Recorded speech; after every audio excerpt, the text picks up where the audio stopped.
បងថ្ងៃនេះខ្ញុំមកយើងសាកមិនតាយើងមកធ្វើពីរបៀប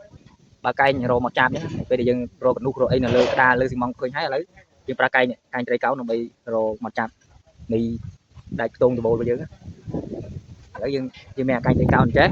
យើងយកអាចចំណុចផ្នែកខាងលើនេះមកយកដាក់ចំអាឡែងស្រួចនេះមកហើយយើងមើលផ្នែកខាងក្រោមសាច់ត្រង់ជើងគោកយើងឲ្យត្រូវមកហើយយើងមកគូសមិនមុំវា